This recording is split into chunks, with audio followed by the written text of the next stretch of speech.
Love will tear us apart again. Love will tear us apart again. Why is the bedroom so cold? You turned away on your side. In light of the Australian Royal Commission and Part 2, these past couple of weeks or so, I decided to bring up the subject with my wife, and later on you'll hear some of that conversation, try to convince her to watch the Royal Commission, and that wasn't too hard to do because the hook that I used to get her interested is that one of your leaders is going to be testifying on behalf of the Watchtower organization, Jeffrey Jackson, as we all know. But she had no clue about that. And this was, what, a year and a half ago that this commission has taken place firsthand. But anyway, that was the hook to make her interested, because it's not an apostate up there. It's not somebody else that might have some sour grapes, no disrespect, but that is the thinking that a full-fledged JW indoctrinated person will have.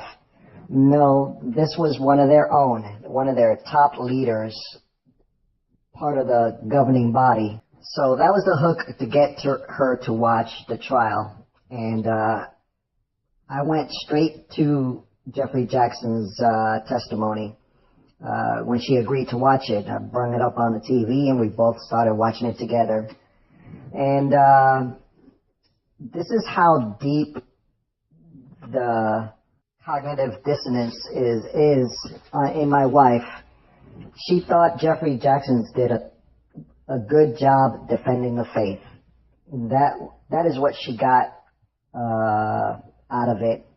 Not really defending the faith, but being an apologist, saying, you see, he's gonna go back and address all these concerns from what Mr. Stewart was bringing up. And throughout the testimony, I would sort of interject a little bit and kind of, make apparent the point that he mentioned that the organization will feel too presumptuous to say that they are the only way to, the afterlife or whatever. And, all the usual, highlights of the trial or the testimony that we all see on YouTube here. But all of that went over her head, or pretty much dismissed it. She was playing the company line to the T.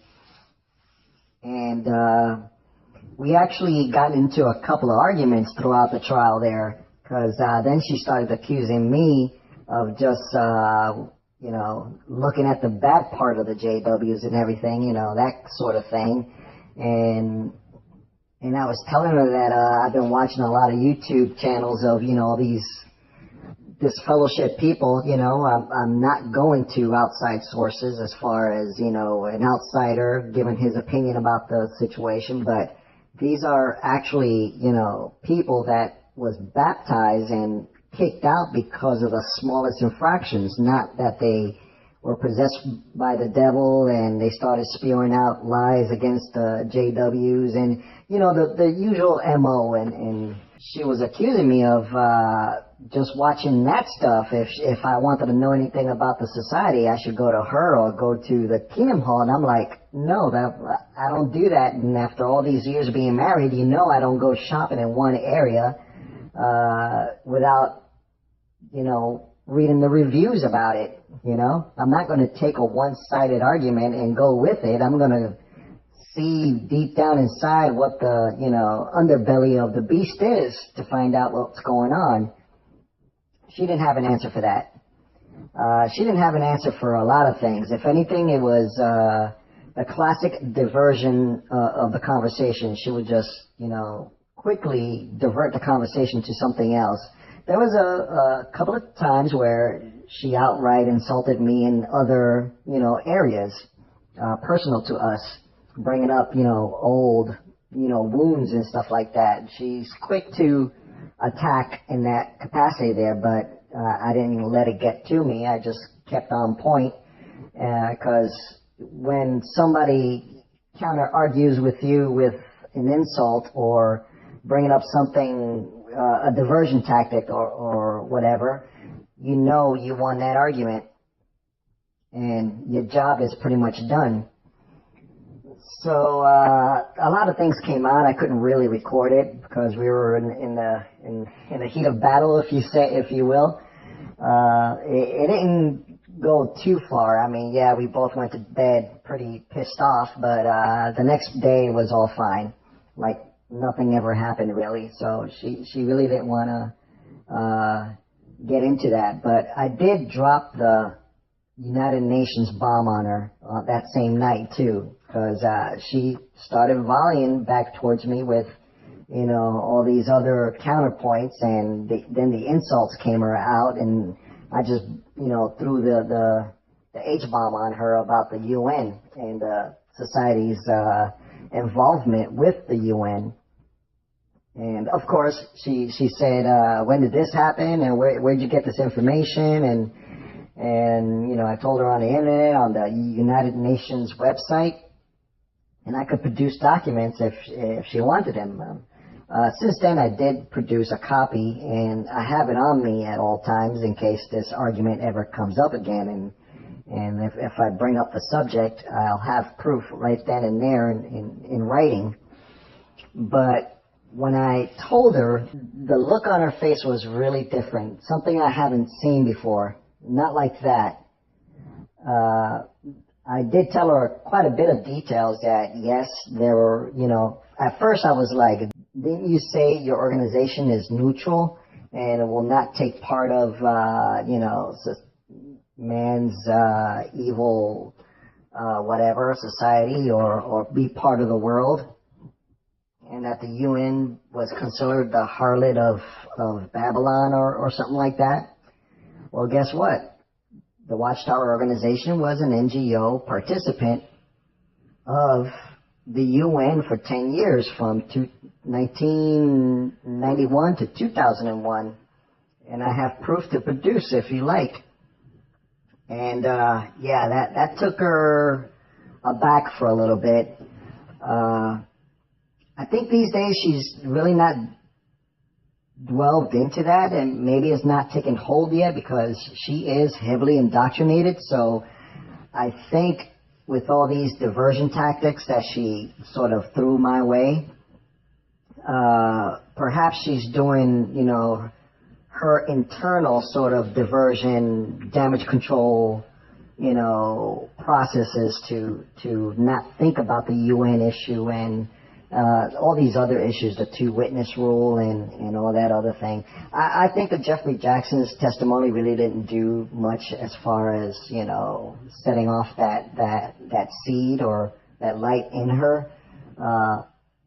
If anything, it pretty much exposed me as somewhat of a, doing my research. I'm digging deep into her, religion and stuff like that, and something to that effect. But the UN issue, I could see it took somewhat of a seed in her in that way. But I pulled back because I really don't want to upset her too much, because she's got other issues that she's dealing with.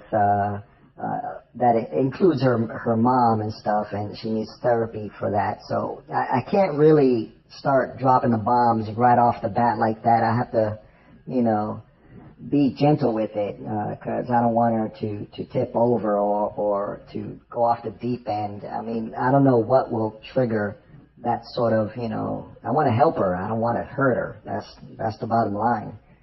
So that's where we're at right now. And I think the cat is out of the bag with me and her now. So it's just up to me to kind of keep this point going and start giving the truth about the truth, its course with my wife here, in my worldly, interpretation of it. So let's see what happens. I do have an ally that's close to the family, but I won't disclose that right off the bat, because that other person is going through their own personal Armageddon, and it's quite interesting. So, but that's what's going on right now, and for now I'm just focusing on the kids, and we'll see what happens with that. So the recording that you'll hear after my little ramble here, it's really poor quality. I mean, if I was doing it in regular voice, I think it would have came out quite a bit better, but I have to disguise the voice because it's unique, and I wouldn't say unique, but it's a small world out there, so I'm sure somebody will pick up on it and find out, you know, what's who, what, and when. And that's including my wife. I clicked on it to see what it was all about because it involved the JWs, right? So last year or the year before, they had a hearing.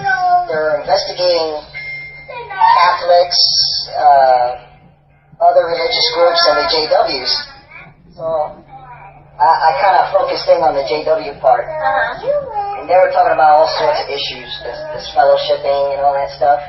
And there's this one thing called the two-witness rule, where I guess if you get in trouble or whatever, you need two witnesses to observe or witness the wrongdoing before they get brought up to trial or whatever. And they apply that to and the organization applied that to pedophiles and last year was the initial hearing, and then they gave them time to see if they'll fix it, you know, fix the policy, and they came back this year. Actually, it was held last Friday, and the witnesses didn't do anything about that two-witness rule. Yeah, nothing. They didn't update it. If anything, they said they're not going to change it. You still need two witnesses to. So a kid comes in, it is her word. I think and his that's word. like a Bible scripture, but I think they're definitely interpreting it the wrong way. Right.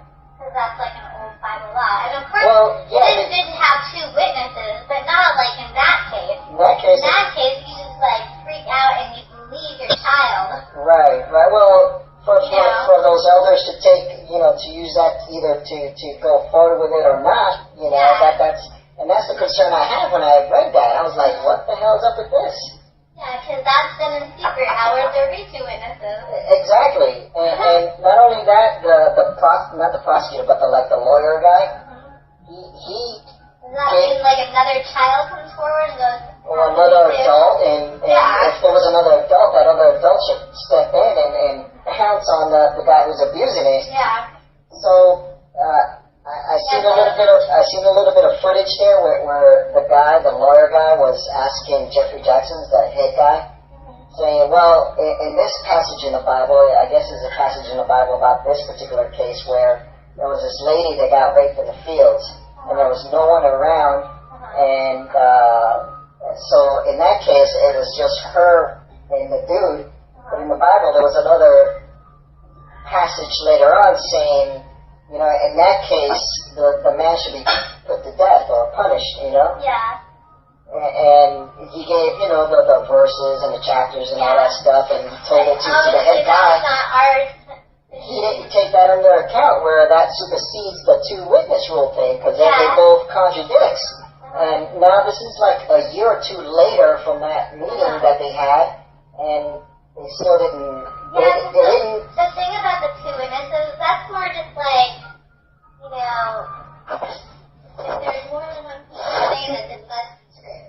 Right. But they're not saying, like, the way I interpret when I read it, it's saying, like, if more than one person is saying this, something's up.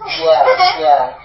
You know, that's what it's saying. But it seems like with these hearings that in most cases from these child sexual abuse cases is that they're using that to dismiss it. If the parents didn't go to the police, the whole idea is not to go to the police. And this is what the elders are using to dismiss the case, and then telling the parents, you know, we don't have a case here, and it's squashed. Yeah. What are you talking about? And I've got problems with recent that. article that they say to go to the police, so I'll have to look that up. What are you talking about? Then something Grown-up stuff. And you know, and I got problems problems with that if it's, system-wide. I mean, you see how these guys pull stuff under the rug. I mean, I know you would, would step up and everything, but I'm like, with the kids, I'm like, okay, kids, don't go to the elders and tell them anything. Like, I'm super protective like that. Well, so am I. That's why I'm having this conversation with you, So, just stuff to protect you guys from being messed with. Well, when you get older, we'll tell you, okay? Well, you'll understand later, though. How do I start this? Because I seen something on the internet that concerned me, that made me worry. And I'm talking to Mommy so we can get our story straight to protect you guys. Okay? Now you get it? Mention anything to your girlfriend, Charles, I will. Tonight I was talking about that anymore. Yeah. Because who knows if they'll run to the elders and then get you in trouble and they'll be like, No. yeah. I don't have to. I don't know. He's just trying to be smart because it's not too Scientology. It's all over the web. You can do the research, like you were saying. It's just a concern that involves the kids, and I have a concern with.